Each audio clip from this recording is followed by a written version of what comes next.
जय जगन्नाथ। आज की आपण मानक शशिकांत डोरा @1991 यूट्यूब चैनल को स्वागत। आज आम अर्धवार्षिक परीक्षार 2024 शिक्षा वर्षर द्वितीय श्रेणीर विज्ञान जो प्रश्नपत्र अच्छी ता विषय आलोचना करवा एवं तार उत्तर मध्य करवा। तेबे आज आम विज्ञान जो रही अर्धवार्षिक परीक्षा पड़ी प्रश्नटी ता आम सम्मुखें रही अछि। तेबे चलतु आउ डेरी न करी आम आमर कार्यक्रम आरंभ करवा।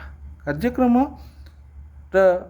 आरंभ करू आपण मानक गोटे कथा कही रखे, जदि वर्तमान सुधा आपण मैंने आम चैनल को सब्सक्राइब करना तेज दयाकोरी चैनल टी को सब्सक्राइब कर दिंतु एवं पाखरे थिबा बेल आइकन टी को दबाई दिंतु एवं लाइक शेयर कमेंट सब करंतु, कारण आपण मानकर गोटे गोटे कमेंट आम बहुमूल्य। जदि आम पाखर कौन भूल थाए तेज आम ताकू सुधारिया को चेष्टा करूँ। ठीक अच्छे, तेज आरंभ करवा। एक नंबर प्रश्न अच्छी, बंधनी मध्यरु उपयुक्त शब्द बाची शून्य स्थान पूरण कर। ठीक अच्छे, तो कहला एक नंबर का आम श्वासक्रिया डैश ग्रहण करिथाउ। कौन ग्रहण करथाउ ना अम्लजान।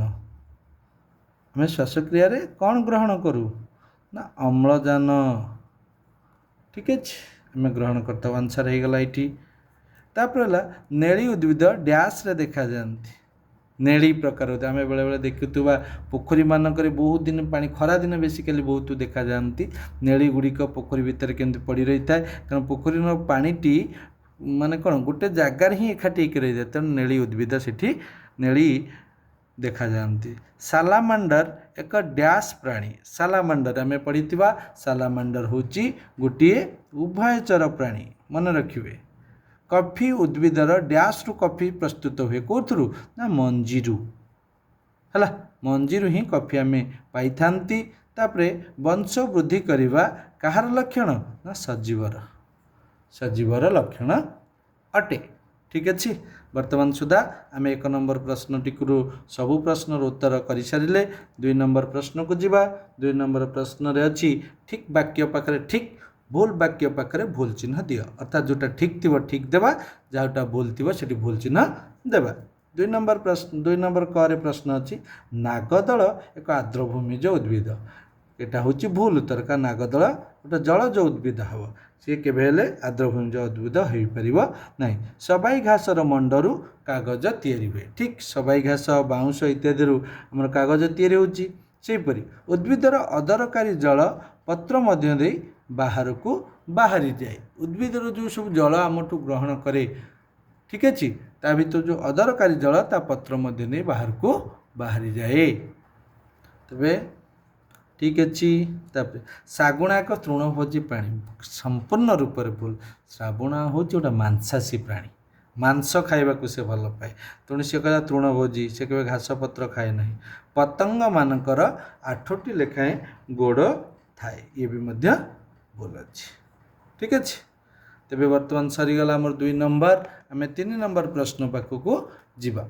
3 नंबर दीजिए, अलगा शब्दटी को बाछि लेख। अलगा तांक भितर किए ता बाछिकी लिखा। अलगार 1 नंबर देला पत्र, मूल, कांड, फूल। भल भाव देखिए, पत्र, मूल, कांड, फूल।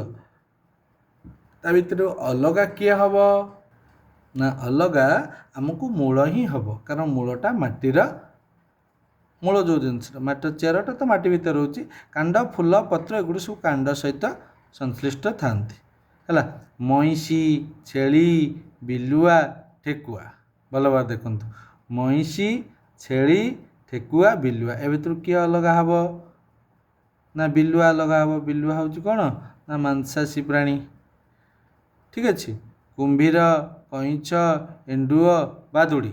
भल भाव देखु, कुंभीर, कईंच, एंडुओ, बादुड़ी एगुड़ सब कौन ना, बादुड़ी तो हूँ स्तन्यपायी प्राणी।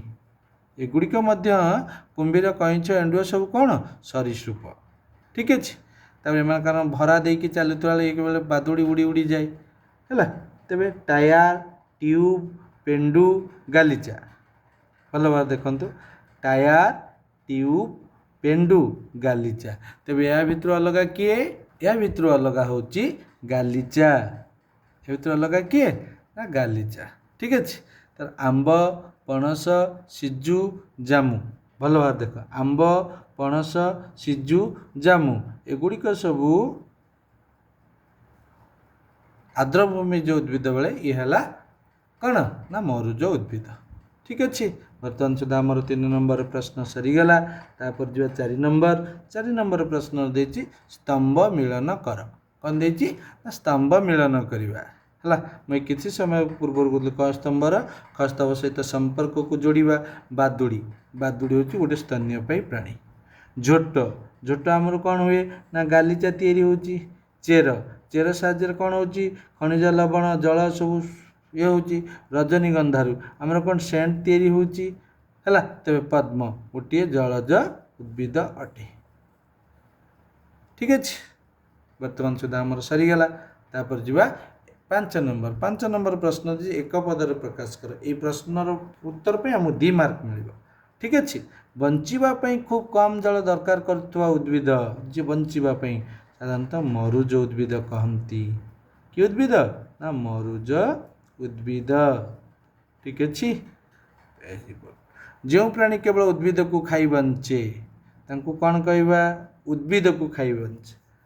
ଜଣେ ମାଂସାଶୀ ଥାନ୍ତି, ଜଣେ ଉଭୟଚର ଥାନ୍ତି, ଆଉ ଜଣେ କ'ଣ ଥାନ୍ତି ମାଂସାଶୀ ମାନେ ଖାଦ୍ୟର ଯେଉଁମାନେ ମାଂସ ଖାଆନ୍ତି, ମାଂସାଶୀ ଯେଉଁମାନେ ଖାଦ୍ୟ ଖାଆନ୍ତି ଆମର କ'ଣ ନା କେବଳ ଉଭୟ ମାଂସ ଏବଂ ପ୍ରାଣୀ କ'ଣ ଉଦ୍ଭିଦମାନଙ୍କୁ ଖାଆନ୍ତି, ତାଙ୍କୁ ଉଭୟ ବା ସର୍ବଗ୍ରାସୀ ପ୍ରାଣୀ କହନ୍ତି ବା ସର୍ବଭୂକ ପ୍ରାଣୀ କହନ୍ତି। ଆଉ ଏମାନେ କ'ଣ ହେଲେ ଯେଉଁ ପ୍ରାଣୀ ଉଦ୍ଭିଦକୁ ଖାଇବନି ତାଙ୍କୁ ତୃଣଭୋଜୀ କହନ୍ତି। କ'ଣ ତୃଣଭୋଜୀ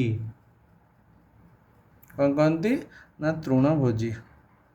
ପ୍ରାଣୀ ଓ ଉଦ୍ଭିଦ ନିଜର ସଂଖ୍ୟା ବଢ଼ାଇବା ହେଲା। ପ୍ରାଣୀ ଆଉ ଉଦ୍ଭିଦ ନିଜର ସଂଖ୍ୟା ବଢ଼ାଇବାକୁ କ'ଣ କହିବା ପ୍ରାଣୀ ଆଉ ଉଦ୍ଭିଦ ନିଜର ସଂଖ୍ୟା ବଢ଼ାଇବା ସେଟା କ'ଣ ବଂଶ ବୃଦ୍ଧି। ପ୍ରତ୍ୟେକ ସଜୀବର ଗୋଟେ ଗୋଟେ ଗୁଣ, ପ୍ରତ୍ୟେକ ସଜୀବର ଗୋଟେ ଗୋଟେ ଗୁଣ କେଉଁଟା ନା ବଂଶ ବୃଦ୍ଧି। ଉଦ୍ଭିଦ ରୋଷେଇ ଘର କିଏ କିଚେନ୍ ରୁମ୍। ପତ୍ର, ଛୁଇଁ ଦେଲେ ଯେଉଁ ଲତା ଝାଉଁଳି ଯାଏ ଲାଜକୁଳି। ଲାଜକୁଳି ଲତା ଉପରେ ଯଦି ଆମେ ଖାଲି ଟଚ୍ ଗୋଟେ ପବନ ବି ହଲିଗଲେ ସିଏ ତାର ଇଏ ହେଇଯିବ। ଠିକ୍ ଅଛି। ତେବେ ବର୍ତ୍ତମାନ ଆମେ କ'ଣ କରିବା ନା 6 ନମ୍ବର ପ୍ରଶ୍ନକୁ ଯିବା।